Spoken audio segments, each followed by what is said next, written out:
Ano ba yung pinagkaiba ng HMO, health insurance, and critical illness benefit? Stroke, Heart attack. cancer, yan yung mga sakit na Aray hindi ko. na kaya ng bulsa natin. Kung ang bill mo 100,000, maybe kaya i-cover ni HMO yan. Pero did you know na nasa 80 to 90% probability that before dying, magkakaroon ng malalang sakit? Kailangan mo kaagad ng malaking amount of money. Yes. Actually, HMO and health insurance, hindi naman dapat talaga nagko-compete yan eh. Yan yung dalawang kailangan na meron tayo. Hi everyone! Welcome back to our channel where we help you navigate life and personal finance and how you can protect your savings, your income in case of mga unexpected emergencies. Today here with me, we are joined by one of our financial advisors from our team, Kat! Yay! Hello everyone! Hello Josh! And thank you for having me here dito sa inyong YouTube channel.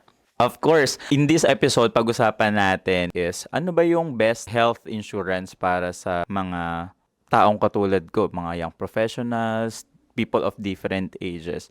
Kasi nalilito sila pa din kapag nagtatanong, oh, health insurance, tapos biglang magtatanong sila, ay, may pang check-up ba yan? May pang lab test pa yan? Ah, meron ba yan pang critical illness? So, marami pang nalilito dito sa differences ng mga health protection plans na meron tayo. Kaya ngayon, pag-usapan natin sa episode na to, ano ba yung pinagkaiba ng HMO, health insurance, and yung tinatawag natin critical illness benefit. So, sige, umpisahan natin sa HMO.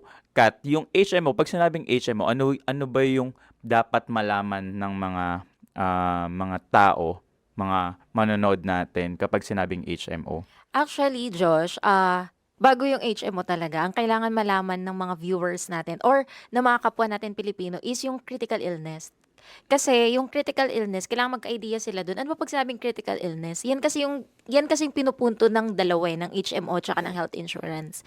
Pero may iba sila kasing benefits na binibigay. So, pag sinabi muna natin critical illness, guys, ito yung mga mga malalang sakit, mga critical na talaga na kumbaga kinakailangan na nating ma-confine sa hospital, magkaroon ng kumbaga rehabilitation, yung mga Mag-cash out ng malaki. Mag-cash out ng Like, malaki. kailangan mo kaagad before ka pa operahan, kailangan mo ng kalahating milyon kaagad. Yung Yes, hospital, mag-a-ask sila, meron po ba kayong 100,000 before namin gawin yung procedure, kailangan nyo po muna magbayad ng 100,000. Yan, may mga surgery na, may mga operation na. So, Mm-mm. yun yung mga tinatawag nating critical illness. Yung, ayan, bigay tayo ng example, Mm. Josh, yung stroke, yung Heart heart attack. attack, cancer.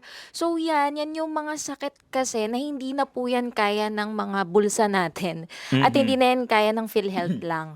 So, ang mga tutulong sa atin dyan is, yun nga, yung sinabi ni Josh kanina, unang-una dyan, yung HMO. Mhm. Okay? Pero sa HMO kasi, ang pagkakaiba niya sa health insurance is very limited lang yung benefit niya. Mhm. So, alam ko, ang pinakamataas na ata na kayang i-offer ng HMO is nasa around 250. 250,000. 250, malaki na yun Mm-mm. eh. Pero hanggang doon lang. Or kung may 300 man, medyo pricey na yun. Pero Oo. hanggang doon na lang. Tapos, ang kaibahan niya lang talaga sa health insurance is, si HMO kasi, talagang magagamit mo siya for laboratories, check-up. So, yan yun. Mm-mm. Pero kapag mga usaping mga ano na talaga, yung mako-confine ka na, mao-operahan ka na, I don't think na kayang i-cover yan ng HMO. Yep. So basically si HMO more of dun siya sa mga mild cases, Yeah, no? Kapag na-admit ka sa hospital, kung ang bill mo 50,000, kaya pang i-cover yan ni HMO. Kung ang bill mo 100,000, maybe kaya pa kung ang plan mo is nasa 100,000 per illness per year. HMO yung sasagot sa atin dyan. Ngayon, kung gusto mong ipacheck, lab test or consultation, HMO din siya. So, more of from prevention hanggang ma-admit sa hospital, hanggang mild cases. Sabi nga ni Kat, hanggang 250,000, di ba? Kaya i-cover ni HMO yan. Kaya lang, sa statistics natin dito sa Philippines, no?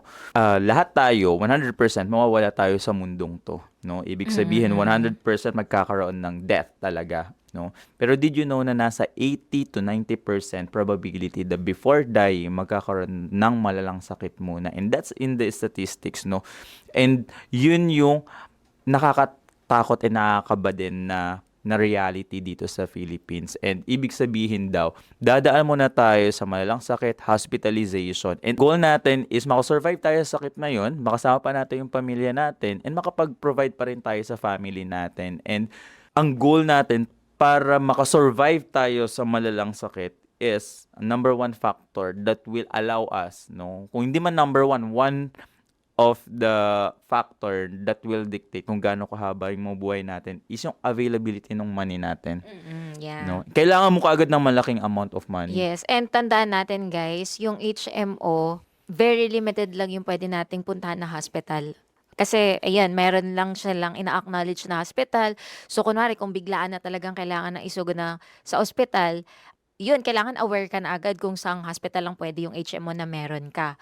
Unless immediate nandyan na agad yung, kung may health insurance ka, di ba? Mm-mm. Oo. Kahit Tama. saan ka makakapili. Tama, ang galing nung point mo, Kat, no? Kasi parang ano siya limited siya doon sa mga hospitals na affiliated for specific HMO cards, no? Yes, Or health cards, no? And another thing, kapag meron kang HMO, yun naman yung maganda doon. Kapag alam mo may hospital na malapit sa iyo, kaya mo in case of emergency, pwede mong dalhin Yes, doon, magkakaroon ka ng peace of mind, no? So check-up, lab test, hospitalization hanggang either 50,000, 100,000, 150, 250, depende doon sa plan na kukuhanin mo, no? Pero kapag in case of malalang sakit, no, si health insurance na yun, Oo. no? So, kami actually affiliated kami sa Sun Life, no? Ano ba yung kino-cover ng health insurance natin sa Sun Life, Kat? Actually, we have this type of policy kay Sun Life na kung saan covered ka ng 114 na critical illness. And bukod doon, meron din siyang mga post-hospitalization benefit. Tapos if ever na ma-diagnose ka ng cancer, may additional yon. Half of the face amount nung policy mo is idadagdag if ever na ang diagnosis sa'yo ay cancer. Yup. Yun. So, ang tawag natin dyan, Josh, is the Sun Fit and Well. Yep. Yeah. So, Sun Fit and Well is the most comprehensive health insurance na meron tayo dito sa Philippines. Again, katulad ng sabi ni Kat, in case ma-diagnose tayo ng malalang sakit, may makukuha tayo na cash. Compared sa HMO, na ang benefit is check-up lab test. Kung ano yung bill mo, i-deduct lang dun sa card mo. No? Dito, cash siya. Regardless kung how much yung bill mo, bibigay niya. Kung 1 million, 1 million yung ibibigay niya.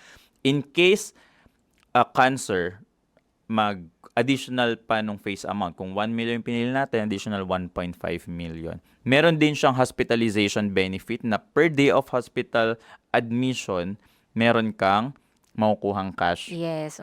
Kung ilang araw, basta minimum of 3 days. Yup, basta minimum of 3 days, maximum of 1,000 days until 60 years old. So parang benefit din siya ng HMO. The difference is may specific amount, tapos cash mo siyang marireceive. So, makakapili ka talaga kung saang hospital ka. Kasi, usually, pag mga critical illness din kasi, minsan ina-advise yan ng doktor, ay, hindi na po namin kaya dito, so kailangan niyo siyang i-transfer. Di ba may mga ganong scenario? So, paano kung yung hospital na kayang gumamot dun sa sakit na yun is hindi affiliated nung HMO na meron ka? So, yun talaga, backup mo talaga is yung health insurance. Kaya actually, HMO and health insurance, hindi naman dapat talaga nagko-compete yan eh. Yan yung dalawang kailangan na meron tayo kasi part siya ng wealth foundation natin. Yeah. So, meron tayong in case of critical illness, in case of hospitalization. Ngayon, if hindi nagkaroon ng sakit, no? Pero nagkaroon ng death, sa HMO, wala tayong makukuha at Yes, all, no? Pero dito sa comprehensive health insurance natin, in case magkaroon ng death, yung 1 million, for example, na kinuha mong insurance, it will be given to your family. So, meron kang peace of mind na in case naman ako ng sakit sa nakukuha ng pampagamot, in case mawala ako, paano yung family ko? Yes, kaya talagang ano rin, ang kagandahan din talaga sa mga insurance na yan, kahit na tinatawag silang health insurance, nako-convert sila into life insurance na nako-convert para magkaroon ng income continuation yung family na may iwanan nung taong insured.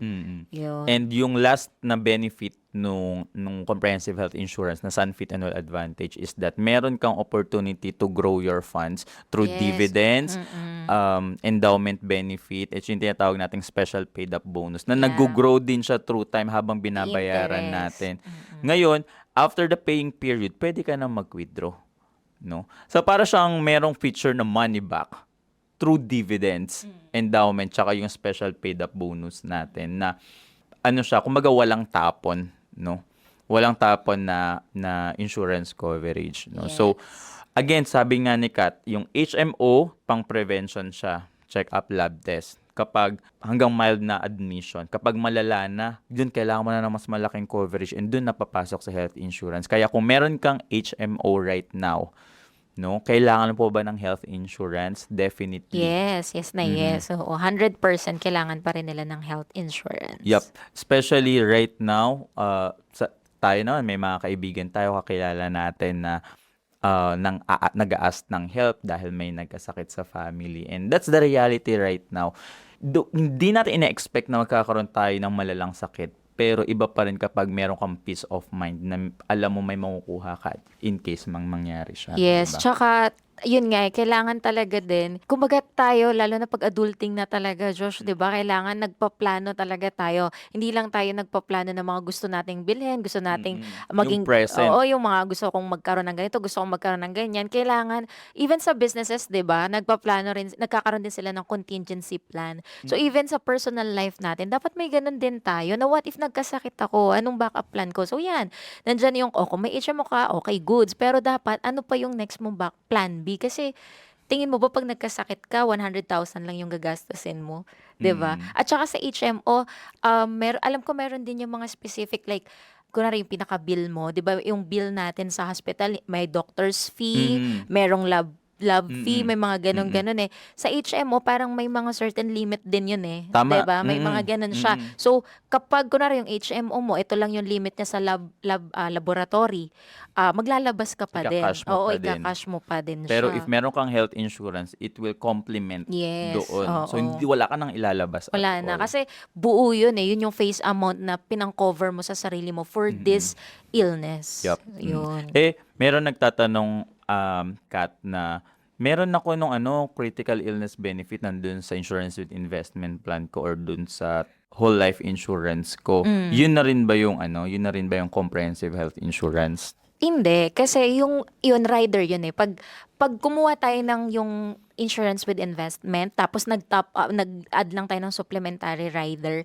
So, ang kaibahan niya kasi sa comprehensive insurance is very limited lang yun. Kasi nga supplementary lang siya. So, ang coverage lang nun either 36 or mas lower pa sa 36. Kasi nga supplementary siya. Tapos, kumbaga yung price niya or yung premium nun is mas mataas kung i-compare mo sa health insurance talaga na benefit. At saka, yun, hindi mo makukuha din yung mga other benefit na post-hospitalization, just the pure amount lang na, In case of malalang yes, sakit, oo, no? yun lang. So, tama ka, Kat, no? Kasi in case of critical illness coverage, sobrang daming critical illnesses na possible mangyari. And if limited lang yung meron tayo, 36 lang dun sa critical illness benefit natin, would that give us peace of mind?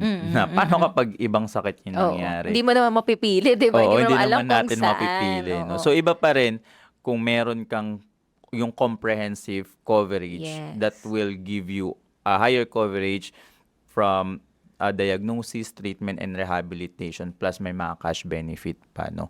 Usually, ang nirecommend namin kapag sa first insurance gusto may nag-i-invest pa rin, yung insurance with investment na may critical illness benefit. However, yun nga, because of the limitation, kapag nagkaroon na ng budget, yung client Assessment namin, pa din kasi, oo, di ba? Oo. we assess na in case magkaroon na ng budget, kaya na niya na mas comprehensive, we can remove yung critical illness benefit na yon for a higher coverage of mas comprehensive na coverage na health insurance. Yes. So, pwede siyang plano pala. Yung HMO na negotiable siya as much as possible. CIB rider pwede for the meantime, pero Ipatanggal na lang. ipatanggal mo na lang siya for a more comprehensive. Kapag may budget na, yun. Correct, Kasi no? pag mga rider, pwede naman po yan para lang sa kaalaman ng ating mga viewers, ayan. Baka hindi nyo alam yung mga supplemental riders or yung mga extra rating na mga ads natin sa policy, pwede natin po yan ipa-remove. Yup. So, yun yung difference ng HMO, health insurance, and critical illness benefit. So, if meron ka pang mga questions, comment mo lang dyan. Or if you are looking for the next best life insurance, health insurance na kukuhanin mo, or interested ka sa comprehensive health insurance that we have in Sun Life, no, you can click the link below, schedule an appointment with us. Nandyan yung link ng profile ni Kat and yung profile ko. message us. We'll be very happy to help you. Kwentuhan muna tayo tsaka kami makapag-recommend ng solution. So, with that, thank you, Kat, Yeah, for thank you din po. being with us here. And ingat kayo. See you sa next video natin. Yeah, Bye-bye. bye!